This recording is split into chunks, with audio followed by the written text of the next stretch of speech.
mudanças aí, tanto na faixa de idade, né, de homens e mulheres, tempos de contribuição.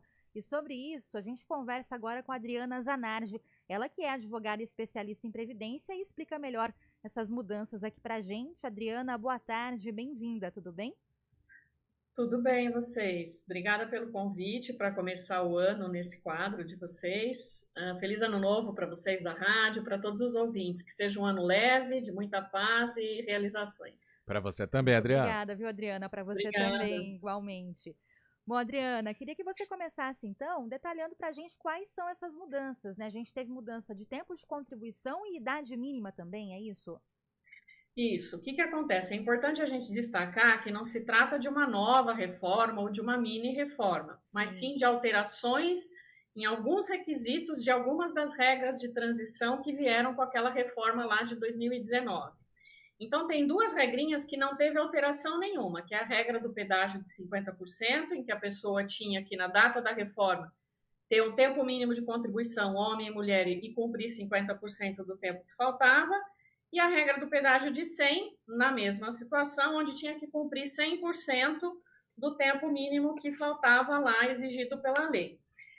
Com essas alterações nas demais regras, como que ficou? Nós temos uma regra que é a regra da fórmula de pontos. Em que consiste essa regra? Você soma tempo de contribuição com idade. Só que nela é exigido um tempo mínimo de contribuição. A idade independe. Então, bastou mulher, por exemplo, ter 30 anos de contribuição, somado com a idade tem que dar um ponto X, e homem, mesma coisa, 35 anos mínimo de contribuição, que somado com a idade tem que dar uma pontuação Y. Para este ano de 2025, essa regra aumentou um ponto para mulher e um ponto para homem. Então, para 2025, mulher tem que ter no mínimo 30 anos de contribuição, que somando com a idade tem que atingir 92 pontos. Então, para a gente raciocinar rapidamente, essa mulher ela vai ter que ter no mínimo 62 anos se ela só tiver os 30 anos de contribuição, para fechar os 92, certo?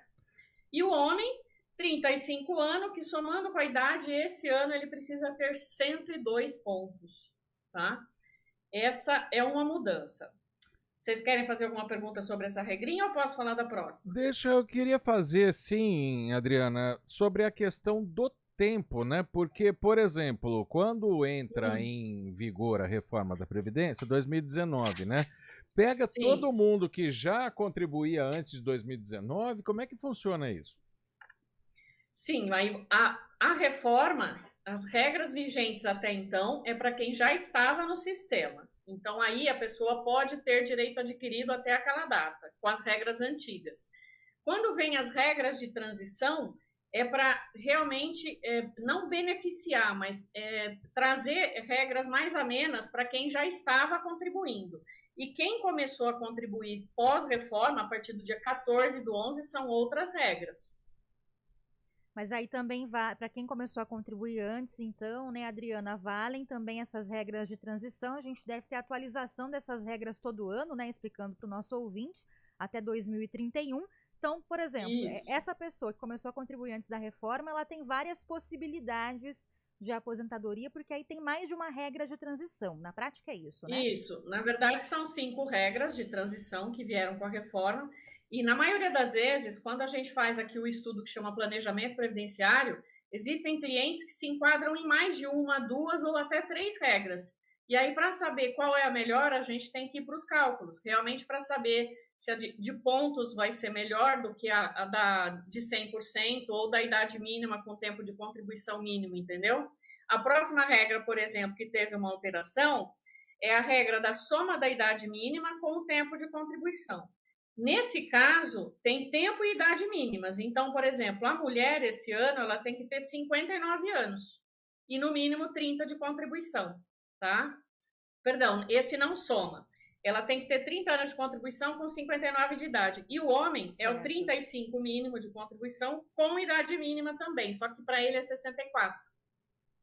Perfeito. E tem a questão dos pedágios também, né? Como é que funciona isso? Pedágio de 50%, de 100%? Como é que eles afetam o tempo de contribuição necessário para a aposentadoria, Adriano? Então, essas foram 2 regrinhas que não mudaram de transição. Então, por exemplo, para a mulher que lá em 13 de novembro de 19 tinha 28 anos e um dia de tempo de contribuição, ela pode entrar nessa regra pagando 50% do tempo que faltava. Então, era 30 anos, o mínimo exigido, ela tinha 28 e um dia, vamos considerar que ela precisava de mais 2 anos. Então, ela vai ter que cumprir mais 3, porque é metade do tempo que faltava. Faltavam 2, então, mais metade disso, tá? E a do pedágio 100% é exatamente igual, só que na do pedágio exige a idade mínima, a de 50% não. E, em regra, a do pedágio de 100%, você acaba tendo uma regra mais benéfica, porque exige a idade mínima, então, consequentemente, você vai ter mais tempo de contribuição. E é importante dizer que o tal do pedágio não é uma coisa que você paga. Quero antecipar, então vou lá e vou pagar. Não. Você cumpre o tempo que faltava contribuindo, seja como facultativo ou autônomo, ou trabalhando como CLT, e de toda sorte contribuindo também. Não é possível antecipar esses valores para se aposentar antes. Adriana, para quem está bem perto já de se aposentar, já estava planejando, por exemplo, né, essa aposentadoria para esse ano ou para o próximo, essas novas regras desse ano, elas têm alguma implicação financeira que podem alterar valor, dependendo aí de qual for a regra de transição utilizada? Na verdade, se houver implicação, ela vai ser positiva, porque a pessoa vai ter que ter mais idade e mais tempo. Então, com isso, acaba melhorando a média do cálculo dela, entendeu? Única questão ruim realmente é cumprir mais tempo para poder chegar na aposentadoria. Olha, Adriana, veio uma pergunta do nosso ouvinte, o Francisco, aqui, mas que vale para muita gente. Ele faz muito especificamente dele, da idade, tal, do tempo de contribuição, com quantos anos ele vai se aposentar. Mas existe ali uma ferramenta, um aplicativo Meu INSS para as pessoas simularem a aposentadoria? E como fazer nesse caso? Sim, existe, mas essa simulação do site do Meu INSS, do aplicativo, ela não é 100% confiável, porque infelizmente a base de dados do INSS ela não é correta, ela não reflete 100% da realidade da vida contributiva do segurado. Então, na realidade, há casos, sim, que é real, que o que tem lá corresponde com a verdade, mas quem trabalhou muito antes da década de 80, 70, 60, corre um risco muito sério de não ter essas contribuições no sistema. Elas estão, mas não estão vinculadas com o número de identificação desse trabalhador, desse segurado. Então, elas podem estar perdidas. E aí tem que fazer uma pesquisa, um requerimento para o INSS localizar essas contribuições, ou não estando, comprovar documentalmente, com carteira, declaração do empregador, ficha de registro da empresa e tudo mais. Bom, Adriana, a questão dos pontos que você explicou, a gente teve uma mudança aí também no sistema de pontos, né? Quais são os requisitos específicos? Queria que você reforçasse aqui para a gente, tanto para homens quanto para mulheres, se for utilizar esse sistema de pontos para conseguir, né, a aposentadoria. Tá, para esse ano, mulher precisa ter, no mínimo, 30 anos de contribuição, que somando com a idade precisa atingir 92 pontos. Então, é aquele exemplo que eu disse, se tiver 62 de idade raso, com 30 de contribuição também na trave, bateu. Mas, normalmente, uma pessoa que tem essa idade tende a ter mais tempo de contribuição se ela for se aposentar pela regra de uma aposentadoria por tempo. E o homem tem que ter os 35 mínimos, tá? É muito difícil alguém que fica ali no valor mínimo de tempo de contribuição. Olha só, bom, o Edson disse que o INSS não tinha os dados dele de contribuição.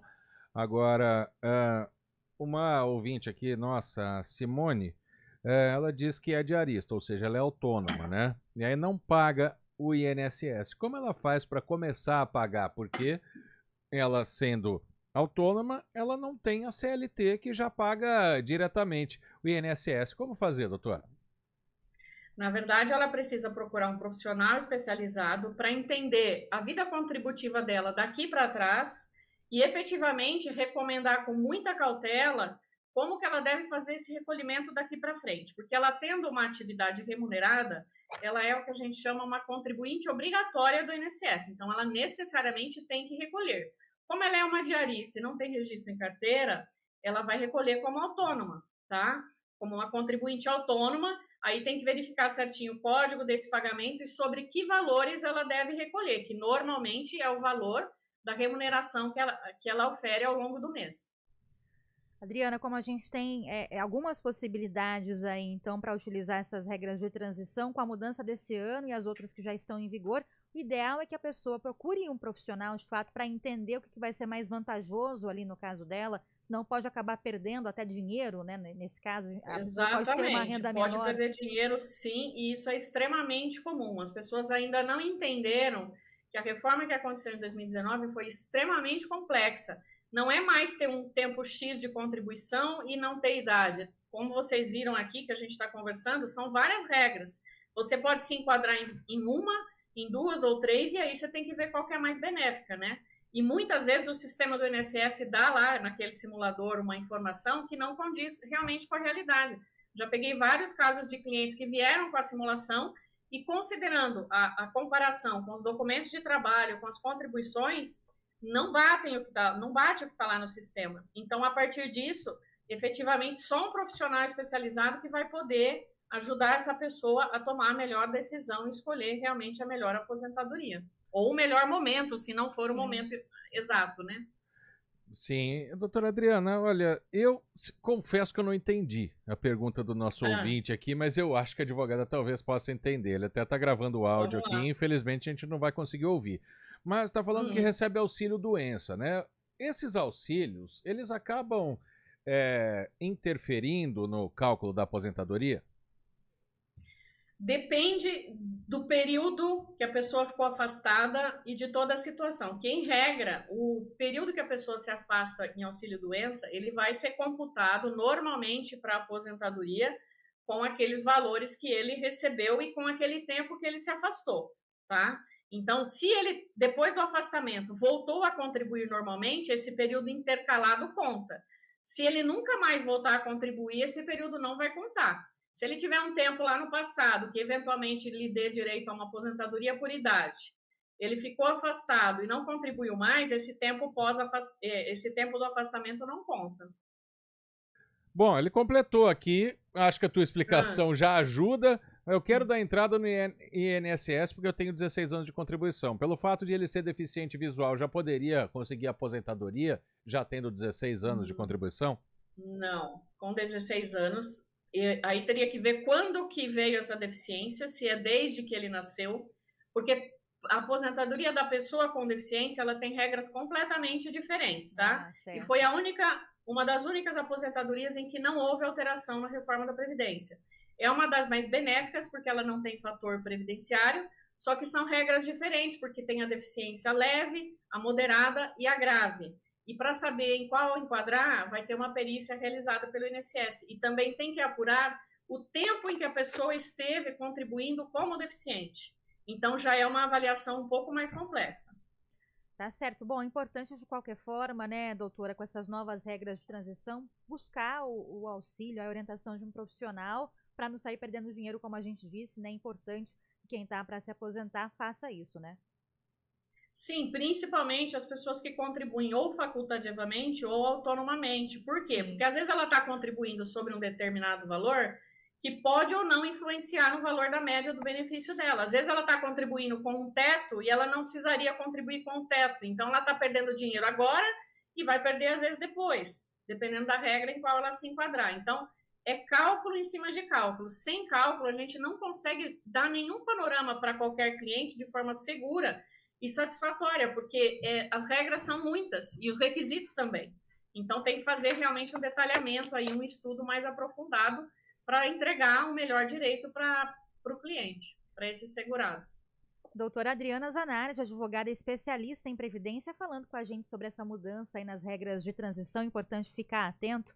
Doutora, muito obrigada, viu, pelas explicações aqui para a gente. Uma boa tarde e bom trabalho para você.